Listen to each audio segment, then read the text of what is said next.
everything can be good. Everything can be overpriced and everything can be underpriced. Influencer marketing, some influencers are the greatest thing that ever happened, some are the worst things that ever happened. Marketing for the Now is the most contemporary show about what's actually happening. Marketing is going through one of its biggest transformations ever, where this thing controls the game.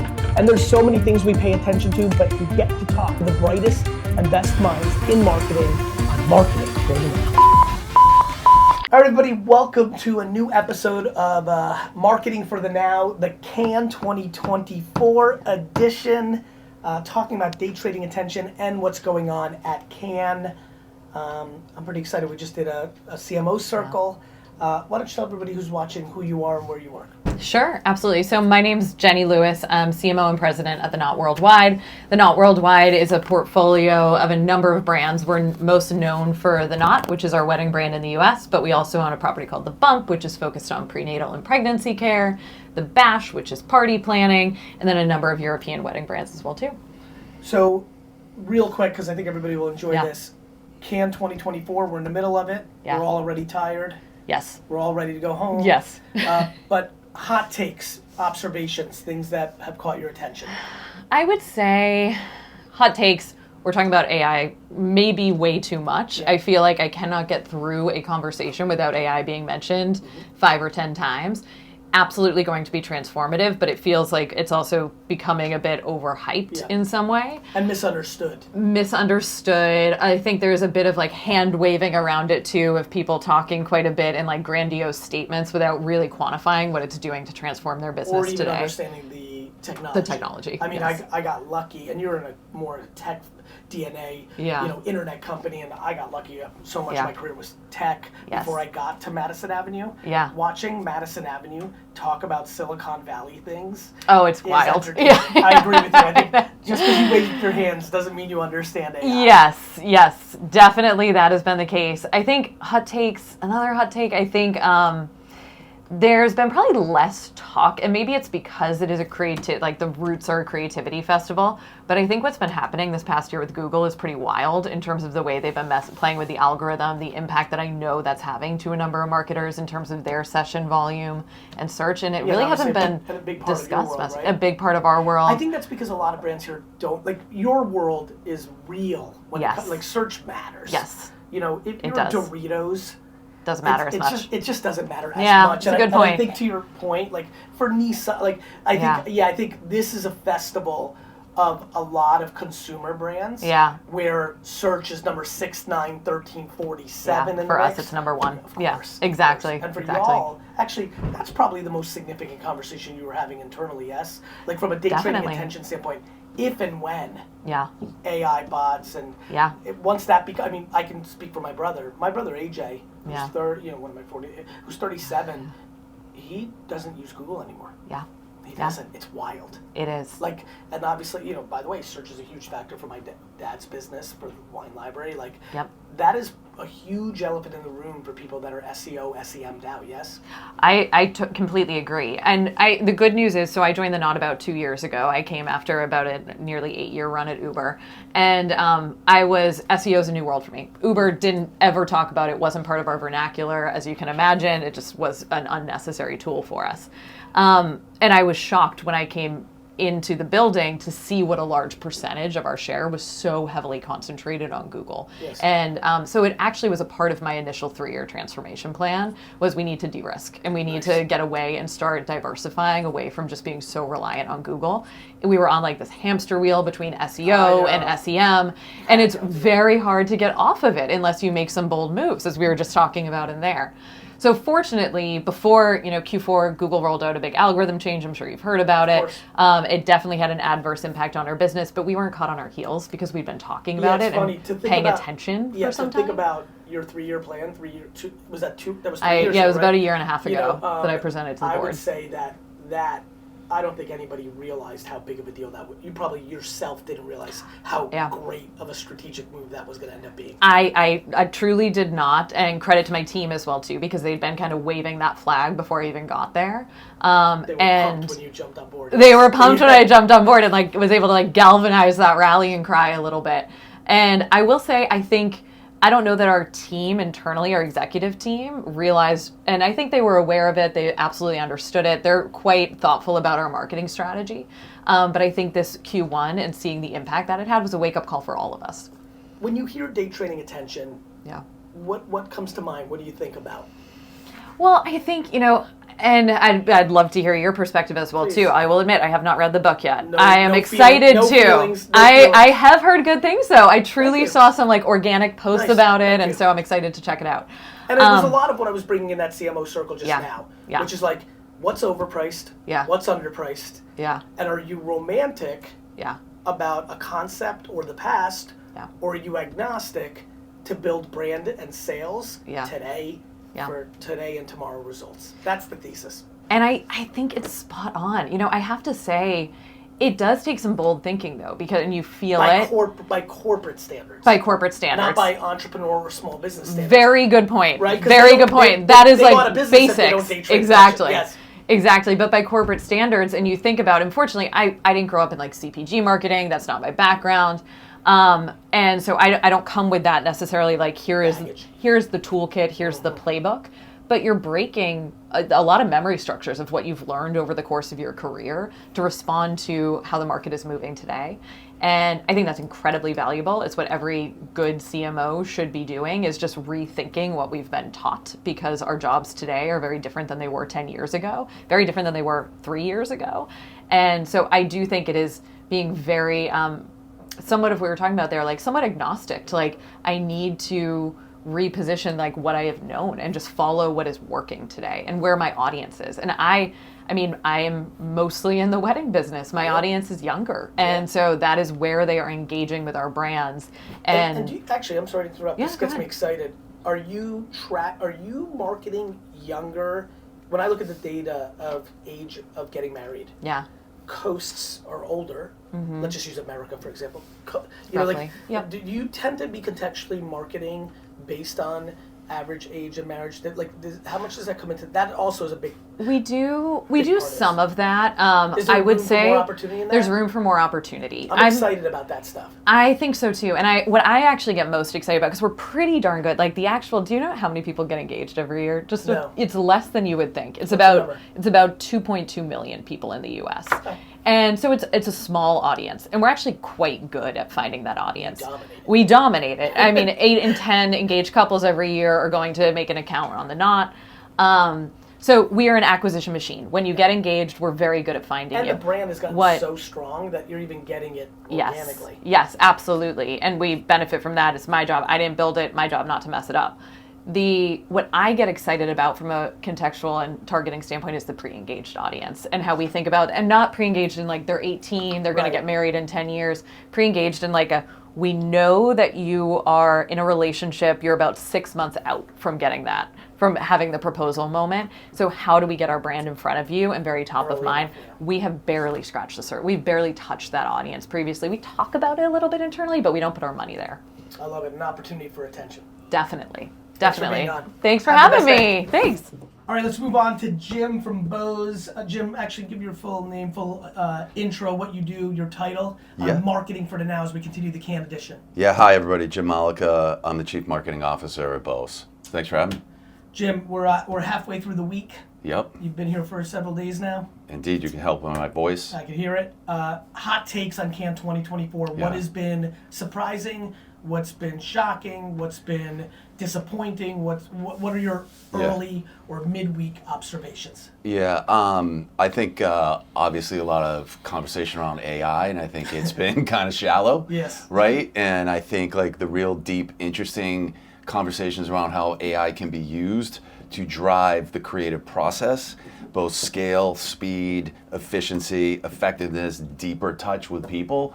I think that's been lacking. I think the other thing that is surprising to me is not enough conversation around chief marketing officers being responsible and accountable for driving revenue and profit. Meaning there's been no talk, or everybody wants to look the other way because that's the biggest elephant probably in the industry? I think it's the biggest elephant in the industry. Me too.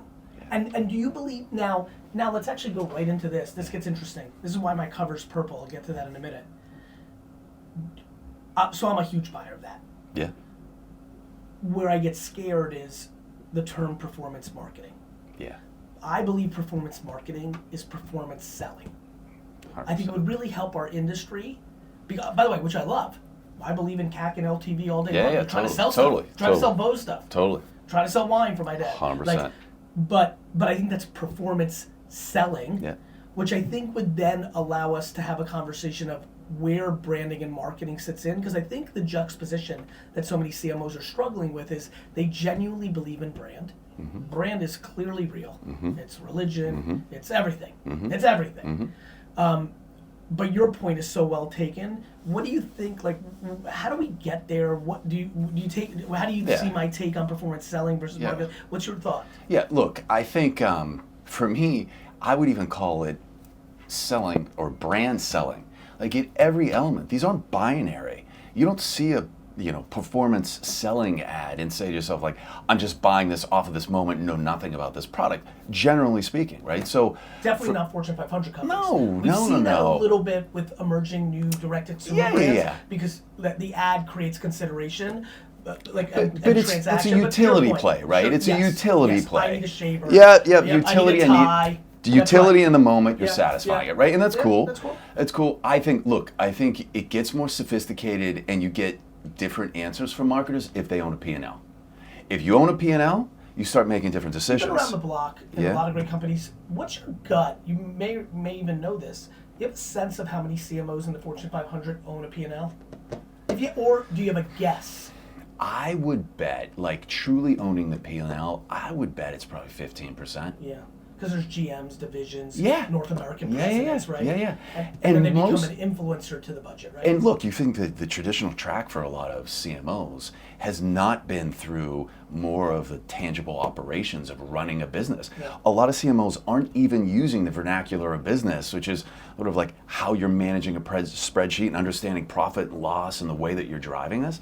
And I think if you do that, right, you look at your brand work as an investment and is driving things like gross margin, really important. But if I have this kind of conversation with my CFO, it's a different level of trust and 100%. understanding than if I'm saying like I'm using these opaque metrics.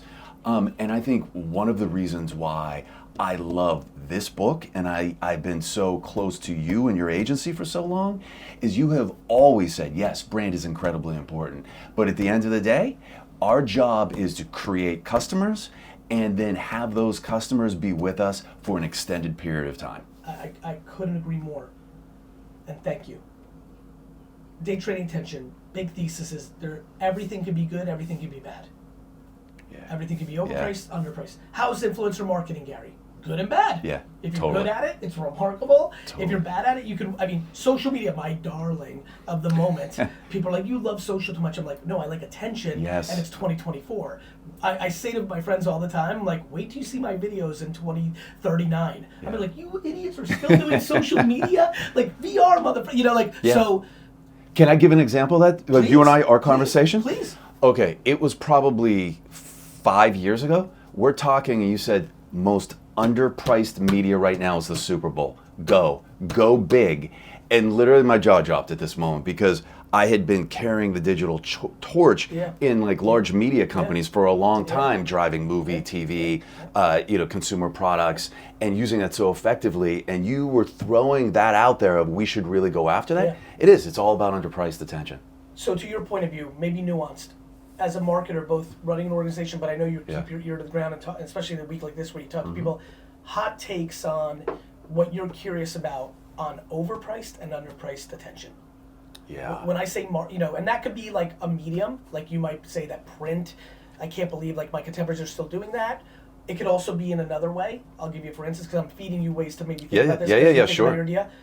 I think one thing that's incredibly confusing to me is the overpriced nature of how much it costs to make a 30-second video. Yeah. So production costs Yes. everywhere outside of Yes. marketing are one price, and then in our industry, somehow we have to pay which is hundreds of thousands of dollars for a video. Yes. So, underpriced, overpriced behaviors or attention, whether it's creative or media, or maybe even organizational, or maybe Yeah. What comes Look, to so mind? Overpriced, underpriced. What do you So got? look, first I think I would never say I can't believe one of my peers is doing this because their businesses Yes, are of different, course, right? of course. You Fair never enough. know, and somebody Of may course. be using. What if you know, somebody was doing smoke signals for marketing? Yeah, right. You know, it's like if somebody's using like print or whatever that may be happening, it's Fair really enough. great for them. Good for them.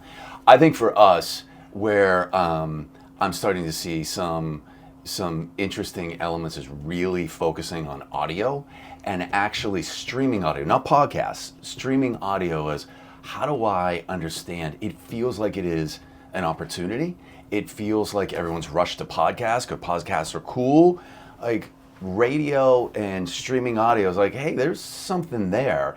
And also kind of interesting, actually, in the Streaming audio, you talking about Spotify, like ads? In the middle of it? I'm talking about like iHeart and like taking what would be like terrestrial radio and streaming it through an app or terrestrial radio just like on your car And are stereo. you hot on the DJ doing the live read? So Me that too. was my I'm biggest. obsessed. That was my biggest takeaway. We did a couple of things with talent and realized, you know what works Influencer better? marketing. Yeah, you know what's better?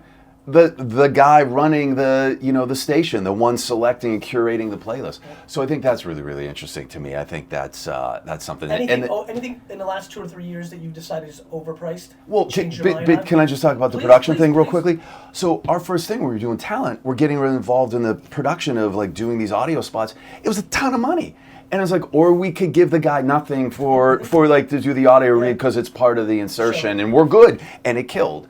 And I think we're seeing the same thing with influencers or people rushing to and satisfying the influencer train in creating a lot of production value around this.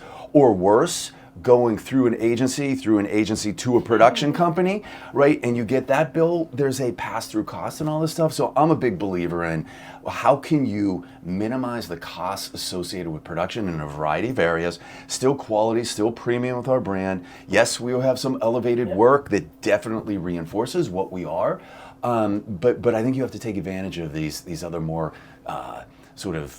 crafty and fast-moving production mechanisms that aren't so costly. This goes too fast. Jim, thank you. Thanks, brother. Good seeing you. All right, we're continuing marketing for the now, the can edition. Oh, somebody just got knocked out outside, which is wonderful. Mark, why don't you tell everybody who's watching who you are and what you do? Mark Kirkham, I'm the CMO for International Beverages with PepsiCo, and I market all our beverages outside the U.S. Mark, what is the hot, we're a weekend, we're in the middle of the week of Cannes. Yep. So you've been here for a couple days.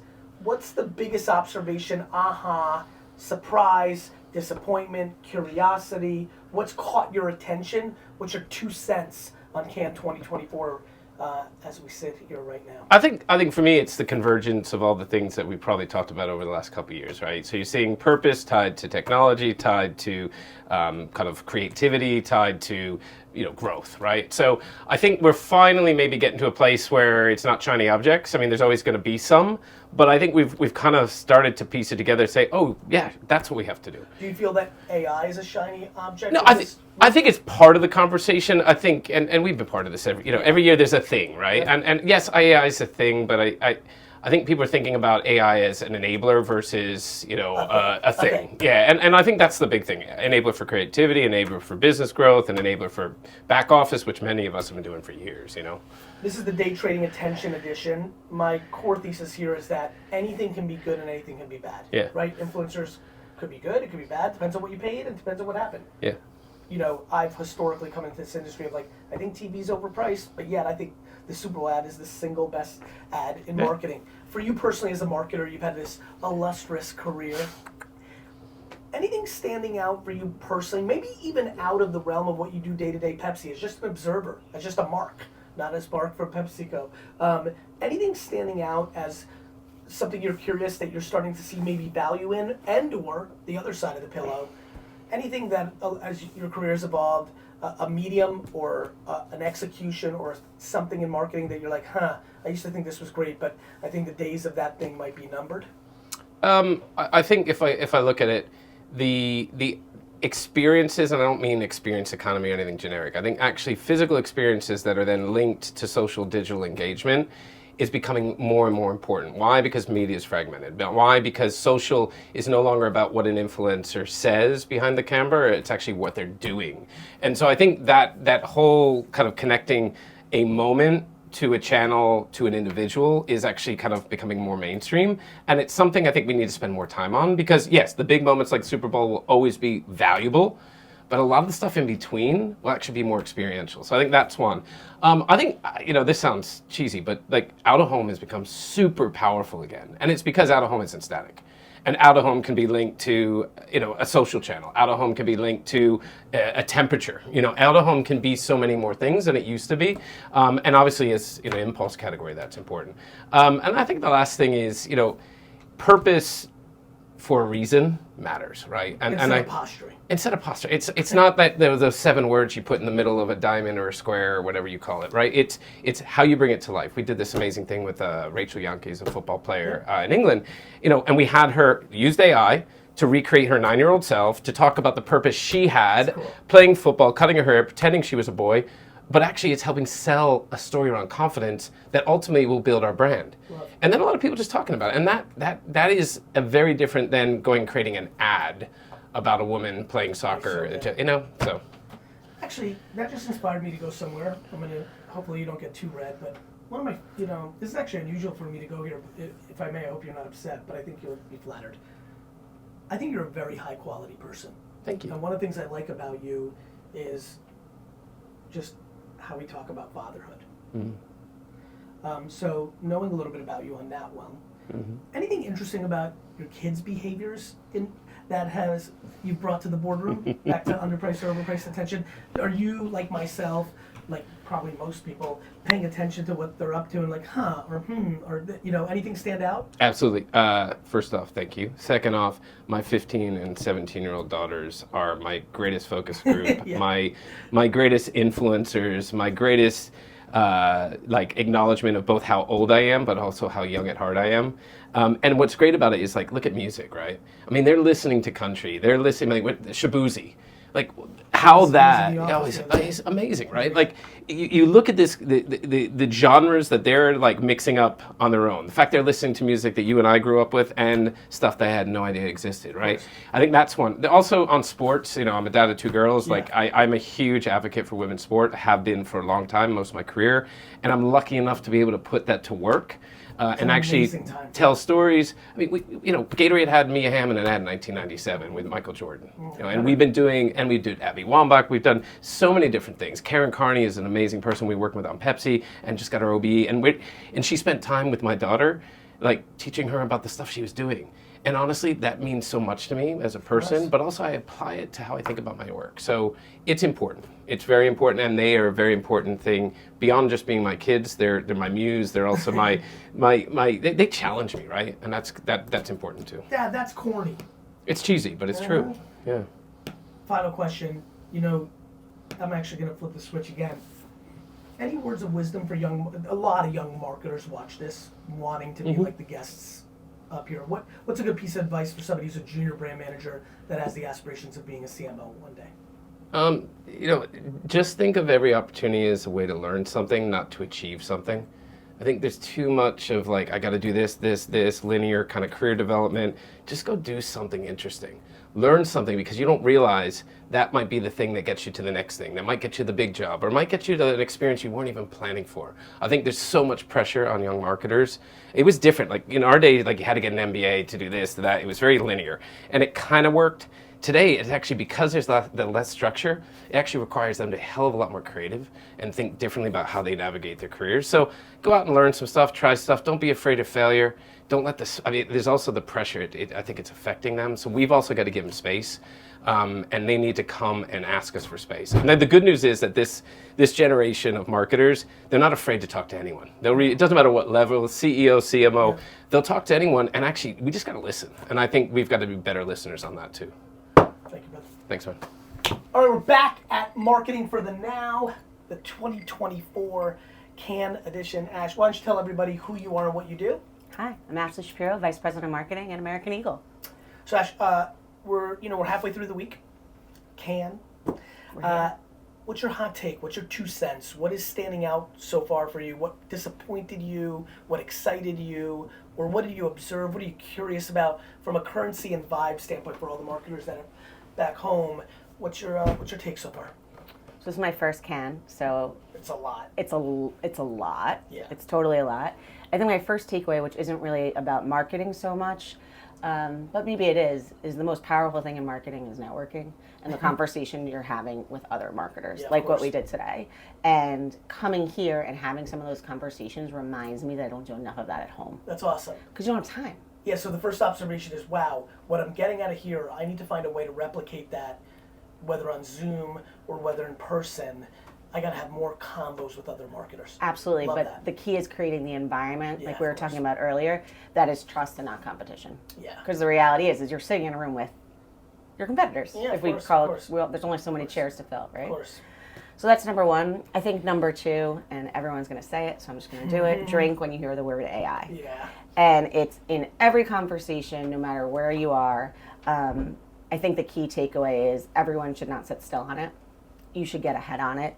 You should do your homework. Your team should be doing their homework, and you should be preparing, if not acting. Yeah. Don't put your head in the sand and let the wave crush you. Get a surfboard, Yeah. figure it out, and jump on the wave. Don't let it happen to you. Yeah, and it's happened so many other times. I don't know. Like, Correct. that's the thing, that pattern recognition. Like, mobile screwed up a lot of people. Search. I mean, all the people that were like, Yeah. no, Yellow Pages is going to work. I'm like, it really isn't. Yeah. Like, you know. Don't live in fear either. Like embrace Well, it because you that's what can't it is. stop That it. was the point there, right? 100%. It's always fear. It's always fear. But if you can't stop it. No. Day trading attention, big thesis for me of what I'm observing is everything could work, but some of it's overpriced and some of it's underpriced, right? TV, I'm not the biggest fan.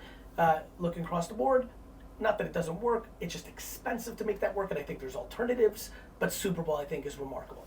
Influencer marketing, I'm sure a big topic in your world.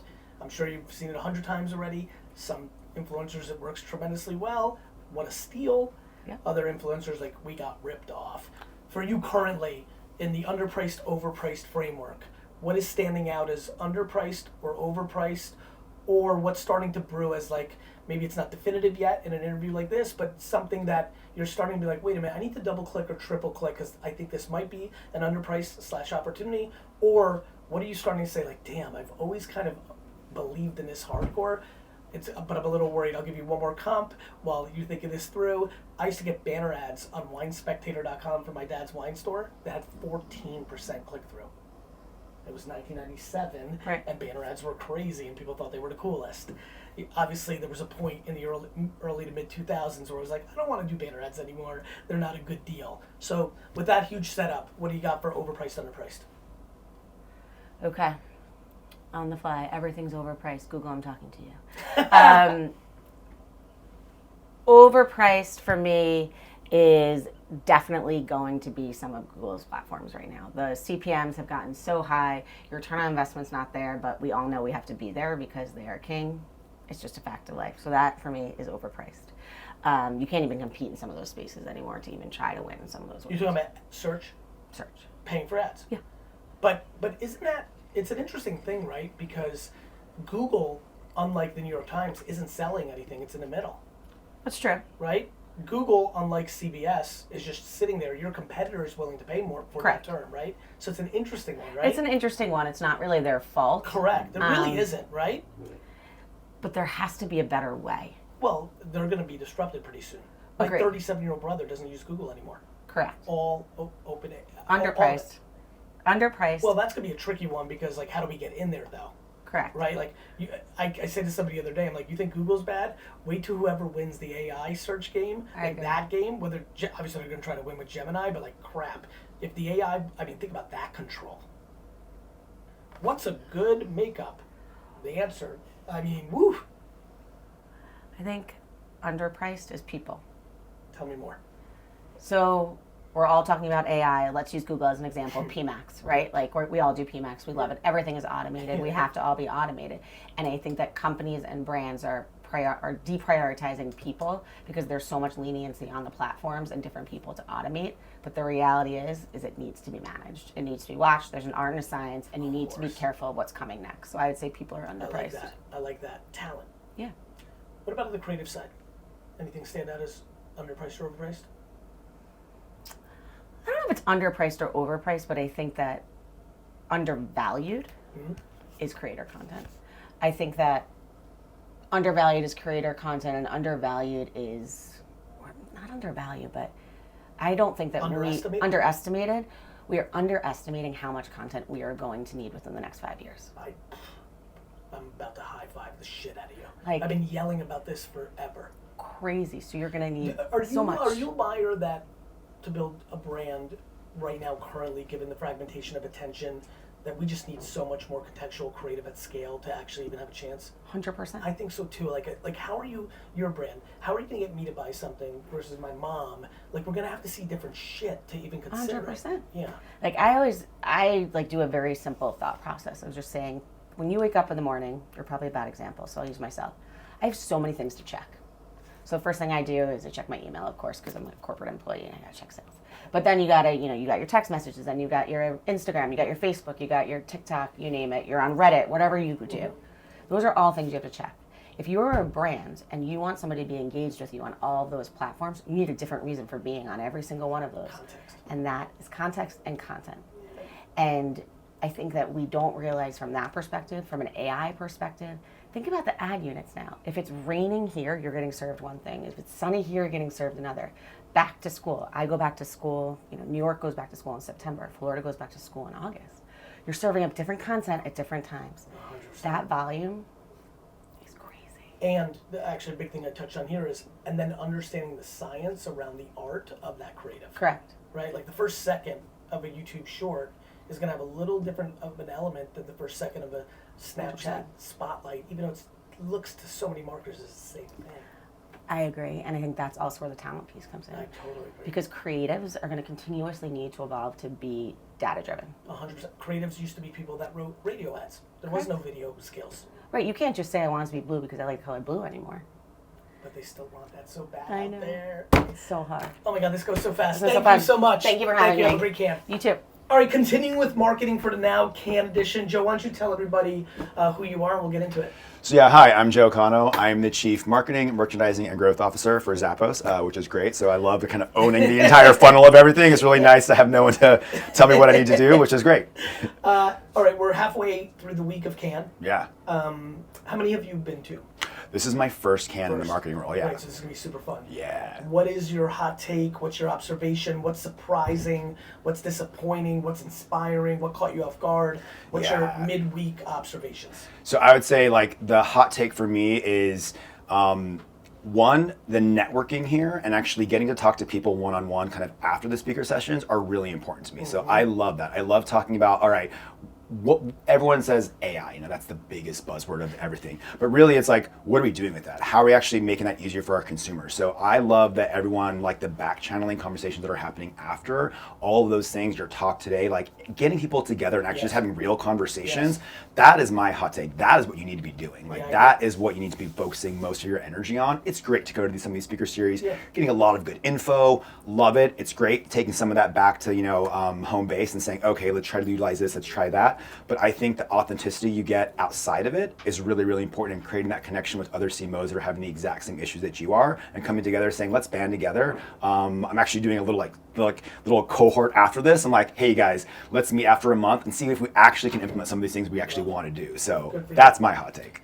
This is the day trading attention edition. Big thesis of mine in the book is everything can be good. Yeah. It could be, but everything could be overpriced and everything could be underpriced, right? Television, especially for a lot of awareness things, I think could be wildly overpriced, yet Super Bowl is like shockingly underpriced. Yeah. Influencer marketing, sure this is top of mind for you. Dude. Some influencers are the greatest thing that ever happened, some are the worst things that ever happened. For you personally right now, what stands out as something either that you've definitively decided is overpriced or underpriced, or something that's starting to brew for you of like, going down this path, I feel like I might be onto something that's underpriced, or the reverse of that, there's something I've been doing as a marketer for a long time that I'm starting to question if in 2024 it's as good as it was in 2021. Yeah, so I would say the thing that I feel is like still underpriced is social. Like people are not understanding the value of it. It's crazy because everyone is so used to, like, I wish ROAS was never a thing because everyone just wants to measure every dollar. And so going into social where you can't necessarily measure it, that is so important to me. And like being authentic and not just pushing product, but saying like, hey, here's why we think this is great. You know, that to me is the biggest undervalued part, and that's why everyone is so like they're tiptoeing. No one's spending the budget they actually need to on social right now, which is Especially organic. Oh my gosh, organic is ridiculous. Like content is king, and it's so true right now, and so that's the thing that I think is the most undervalued. Especially where the algorithms now, the real AI in marketing right now is the For You-ification page, Yes. the For You page-ification Yes. of all social. We get creative validation in real time and get qualitative feedback. I mean, it's crazy. It's crazy. And then in our Vayner world, the organic creative becomes the brief for the above the line creative. Yeah, it's so I good. agree with you fully. What Yeah. about on the other side of the pillow? Other Anything side- that, you've been marketing for how long? 26 years. Amazing. Oh So God. I just said, by the way, similar actually for me, and I just said to somebody, I said, I used to get 14% click-through on banner ads in 1997 Dude. on winespectator.com. Love it. Because nobody saw it. No one thought. It No was one. new. No one. Yeah, it was new. I used to get 90% open rates on a newsletter, email. I mean, that's And insane. that same newsletter right now is 28.3%. So, Yeah. you've been in the game in Long time. for a long time. Anything that like 3-4 years ago you were like gun ho about, that you're like, God damn it, I'm worried. I think from a day trading attention standpoint, it Yeah. used to be good. I'm starting to really worry about it now, and I can't see how this can be good tomorrow. Yeah, you know what? I think there was like a resurgence. You kind of talked about it in our kind Circle. of in our circle, like the like direct ads, and everyone's kind of going in and actually like doing the direct mailing. Like people started to go, oh, we need to bring things in home because everyone's at home because of COVID. So like a little bit of resurgence of it. Then everyone just jumped on the bandwagon when really no one really wants to ingest information like that. Like Just because they were home doesn't mean they want to. Doesn't mean they go through the mail. who wants to Be kind of so flip good. through something. So like we look at we even tried it. We're like, Yeah. okay, Well, let's. that's trying it. By the way, I still try stuff. You should always I try. Adamantly don't believe in. Right. Just to make sure to check Hey, myself. I'm sense checking. I want to make sure I'm not high on my own supply. It's exactly what I did. Yeah. I'm like, okay, everyone's talking about it, so let me try this out. I'm gonna create like a back to school campaign. Mm-hmm. I'm gonna do an in-house mailer, put all this fun in, get all the brands to buy in. Everyone was super excited about it, and it was just, Okay. dude, it was just okay. Yeah. If I spent that money in other channels, like in social, to actually market to Organic. parents and organic, One- are you kidding me one right post now? Going viral. That would have paid for it in spades. So Yeah. for me, that was one that I'm like, you know what? This one I thought was going to have some legs. It didn't. But again, you need to try. You need to test.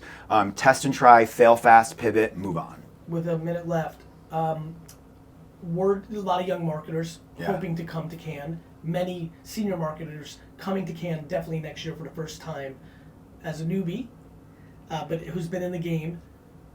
Couple hot takes on advice for people that may come next year on how to treat Cannes 2025 as a first timer. Okay, one, your time is the most important thing. So like choose your time wisely. Choose who you're actually meeting with, who you're gonna go. If there's a bathroom, use it. Water, always have it. Party smart pills, bring them. But that's the biggest thing is honestly your time is your most valuable asset here. Use it wisely. Go see the things you want to do. Don't be pushed and pulled. Plan ahead. Yeah. Get your briefing docs. Talk to people. Year one, I thought, like, I'm so good at improv. I'm so good at serendipity. You? Yeah. Thank you for that kindness. I thought I was going to come, and I had lots of great stuff, but it was very clear after year one. I was like, Yeah. I could have 10 more meaningful meetings. Mm-hmm. And so there's so much chaos and so much programming. Yeah.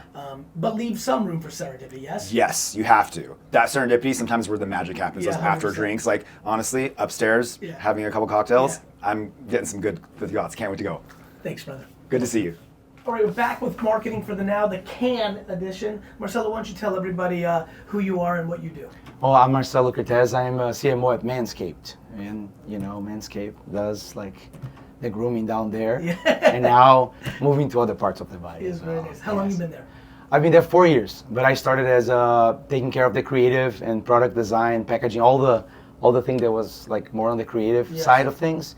And then a couple years ago, I kind of joined the creative and marketing teams, and now I lead those two teams together, which is kind of pretty good combination in my Very opinion. nice, my friend. Marcelo, how many, is this your first Cannes? You've been before? I've been before, but I'm in a different capacity. So first time I've come to Cannes was like 2000. So As a creative and as a young agency? creative representing Brazil, they have this Very young nice. creative Yes, I know it. competition. Yeah. Very nice. Young Lions. Yes. Oh, yes. So I Very was nice. I was here representing Brazil. Then I came again a few years later, but I think last time was like 2011. So there's a lot of Nice. change. A lot of change. Actually, to that point, what's the biggest observation of the biggest change? Well, first, like it probably will sound old for people who is coming more recently, but like the ad platforms, Yes, you know, they weren't taking here. over. Yes, It was all about the agencies back then. that's all new.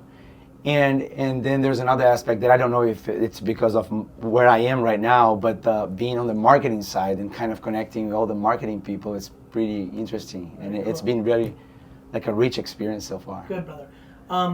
Well, actually, what's your biggest observation outside of not being here for a long time? What's the biggest conversation out there? Well, there's the AI conversation is inevitable, and I probably, Every single- like, you know, let's not bore your listeners with that, but it's everyone is talking about it. Reaffirms. Lots of nervousness, lots of like uncertainty, yeah. But so that's kind of the big one. I don't know if it's because I'm with Manscaped, but I've been hearing more people talking about humor as an important part of marketing, and Which and is funny, right? It's always been established. That's Yeah. crazy because now Yeah. you know they have like this new category that focus on humor, and I'm like, weren't everything without even Don Draper was about humor. Exactly. Yeah, yeah. But I feel it's He coming. was also about sex a lot too, Yeah. but humor. Yeah, fair enough. Day trading attention. Big thesis of mine is that things are overpriced and underpriced at moments, right? You know, you look back yesterday, it's marketing. You're going to overpay for that today. You look at tomorrow's marketing too much. You're going to overpay for that today. You Yeah. look at today's marketing. You're going to underpay for that. That's how this industry works. What stands out for you in your creative career, last 4 years of what you've been doing? What stands out for you as a marketing behavior, either creatively or in media, that you find to be underpriced? And what is something that maybe traditionally you valued, you're starting to say, this might be overpriced, it doesn't work as well as it used to?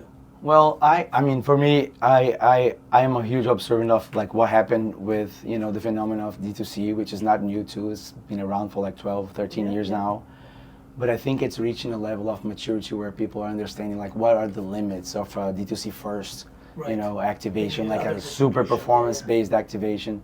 Performance marketing only Yes, isn't when enough. it's exactly. Actually, this would be a fun question to ask you based on your behavior. I've actually been asking friends, I'm like, I wonder if we should champion a change of the terminology. Performance marketing is really performance sales. Yes, and yes. You know what I mean? It's not brand marketing. Or activation marketing may even, but yes, I agree because Which is brand great. marketing I like performs selling. as well too. So why we call it performance? But it has high risk, Yes. which is why the boards, right? Yeah. Brand marketing performs better than performance Yeah. marketing when it's done right. Yeah. Just do it is better than cooking people around the internet and selling them. But it can get more performance, right? So Correct. But on the flip side, the counter argument is 99% of the attempts fail. Yeah. There's been billions and trillions of dollars spent on ideas that didn't hit. Yeah. So what's the balance, right? Yes, and I think that's the key. It's like finding the balance and knowing that, on the brand side, you're going to have stronger connections. You're going to create lasting impressions. But yes, it's not going to be as measurable, as comfortable. I think performance, when you do extreme performance marketing only, it's kind of creates a sense of safety that I don't think it's a true sense. It's actually a huge vulnerability. Exactly. One little change on Google, Yeah. one little iOS 14.5 update. And you may not be building much for the future. So That's like, right. yes, you can track what's doing to you right now, but as you turn it off, it just dies down. So like how much are you really capturing back? Prior to this current role, what were you doing?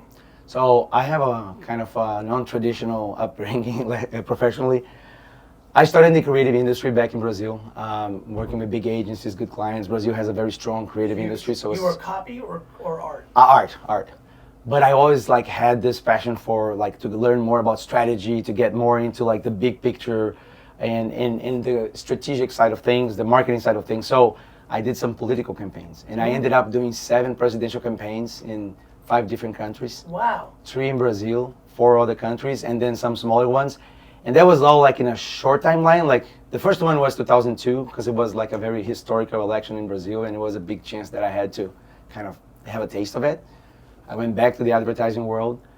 Then from 2012 on, I did like the other 6, from 2010 on, the other 6, and it was very compressed time. So after that, it's when I decided to take a year off, move to the US with the intention of just relaxing and staying still. But then I ended up connecting with the CEO of Manscaped, and it was a nice challenge.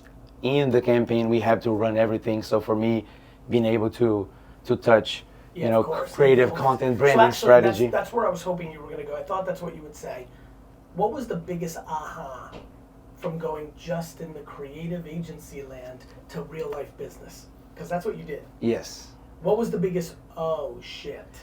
Yeah, that's a good question because I mean, I think when you get closer to the business needs, when you are able to ask like the real questions behind a briefing, Yes.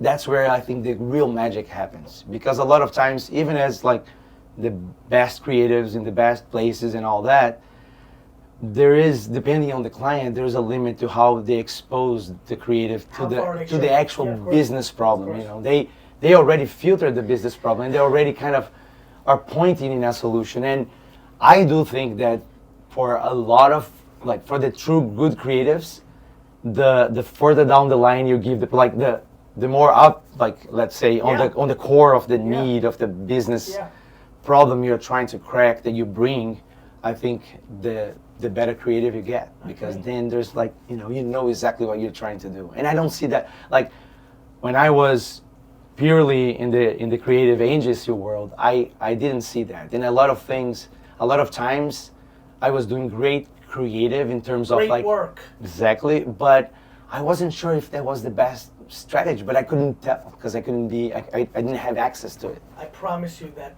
the separation of media and creative for the sake of awards, not for business. There's a lot of elephants in the room. Yes. That's a big one, to be honest. Like, but, yeah, Right? Yes. Right, Totally. it's a big one. Yeah. Thank you for being on, my friend. Thank Have you. a great can. We'll Thanks. talk soon. Thanks Of for course. having me here. Thank you. All right, we're continuing with marketing for the now. Michelle, why don't you tell everybody who you are and what you do? Sure. Hello, my name is Michelle Aragon. I lead brand marketing and strategy at Spectrum Reach, which is the advertising sales division of Charter Communications. So thanks for being on. How many Cannes Lions have you been to? This is my third time's a charm, It Gary. is. So halfway through the week, what's your biggest observation? What stands out? What are you surprised about, disappointed about, curious about? What's the buzz? What's your hot take on what you've seen or heard so far? Hot take. What I love the most about being here is the connections. Yeah. And it's great because it's casual, authentic, organic connections, which Not a boardroom 30-minute, yeah, present. I feel like, when you're at home or when, people reach out and want to speak to you or want to connect and it's like, oh, I'm busy or maybe, or like I get, whatever. Yeah, but here everybody's open. And I think that's We're here for that. Correct. That's the difference. Yeah. As far as a hot take, what I've been hearing is I think it's the same old, right? It's AI. How are we applying AI, right? But in addition to AI, I think there's also a lot about customer experience, and that's really where my passion point is. It's really important to understand customer journey. You talk a little bit about it. It's so complicated right now. The fragmentation of the industry, and how do you, as a marketer, navigate that? It's tough out here being a marketer, for in real. The streets. Correct. Yeah, of Madison Ave. Actually, to that point, Day Trading Attention, this is the Day Trading Attention edition. Day Trading Attention talks a lot about overpriced and underpriced behaviors and wild swings of things being like really hard and wild swings of huge opportunities. Yep. When you think about your career, forget about even currently, is there things that have stood out historically that you were like, oh my God, that was such a, like I'll give you my example to help you think through. That was such a great thing. I wish I did more of it. Or something that you're worried about that historically has worked for you but is less. So I'll give you mine. I built my dad's wine store. Google AdWords were a monster. I should have done more. It was crushing, but I didn't even think in terms of CAC and LTV enough back then. Yep. It wasn't terminology. I was a kid. I didn't see how it was crushing. I should have bet. When I'll use a poker analogy. When you have the best hand, you go all in. I had the best hand, and I only put a couple chips in hindsight. Anything stand out as like really big underpriced or the reverse, overpriced behaviors? Well, I'm a risk taker, but I'd arguably call it a calculated risk taker. Practical. Well, of course. I think as a marketer, you always want to. Well, it depends. There's different kinds of marketers. There's different kind of marketers who want to do tried and true, right? Nobody gets fired for a tried and true, Nobody right? gets fired for doing TV. But there are things that you want to try. You want to experiment with. last year we experimented with a metaverse experience, which was really cool. And for a legacy media company to do something like that, but we loved it because it really helped tell our story in a really interesting way that was immersive. And not only was it us being able to tell who we are, what we did, but people really, it was memorable. And so that was great. And was that a B2B behavior or B2C behavior? Well, it's interesting that you say that because, I'm a B2B marketer, but I also have B2C experience. And I think that B2B marketers get a bad rap, honestly. I actually couldn't agree with you more. I think, notice how I jumped in and asked that?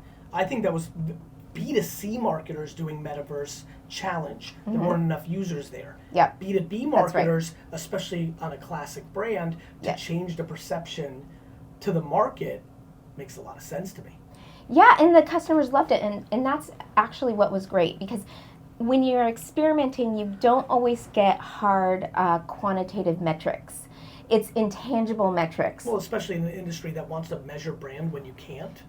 So what, right? Well, you can in certain ways, but you can't. You definitely That's can't. right. Like you can't.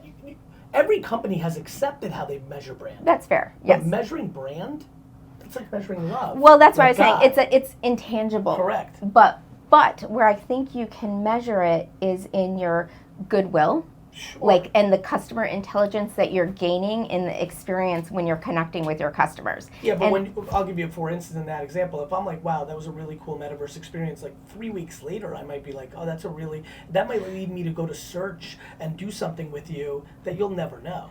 Agreed, but we have the relationships, and so the sales, that Sure. is If you're where talking it connects. from a trade show environment or an execution and seeing how many leads it leads to, and then conversions, that's real life. That's right. It actually downplays the value, though, of it, right? Because that's the short-term downstream conversion. There might be some long-term conversion. That's right. That's exactly right. I mean, it's a long. I mean, we've got a long purchase cycle because we're a highly involved purchase decision, right? It's not like we're buying socks, so it's not an impulse. Yes. People are investing money, and especially when it's small, medium-sized business owners, this is their livelihoods. You know what it's like. It's real life. Exactly It's how what we you got just said trained. about Google 100%. AdWords. That's right. Exactly. So you have to really nurture that, and that takes time. When you think about day trading attention or underpriced, overpriced behaviors or opportunities, anything else stand out for you? Well, On the flip side, maybe something you're like, not sure I'm going to be doing more of that anymore, even though, or anything like that. I don't know about not doing anymore, but video. I mean, like video is an area that as a company, as a brand, we need to really, it's funny, like as a company, video company, but as it relates to our marketing, we want to do more video. Don't even get me started. you just said something that has been do you know that it drives me crazy that the social network apps themselves stink at social media marketing? It is. I can't. I love you so much because that triggered something I haven't thought about in a little while. It drives me crazy. Okay, try searching on Instagram. What do you find? It's hard, right? And so I'm talking about Instagram on That's Snapchat. Right. That's exactly right. Twitter account to drive Instagram growth.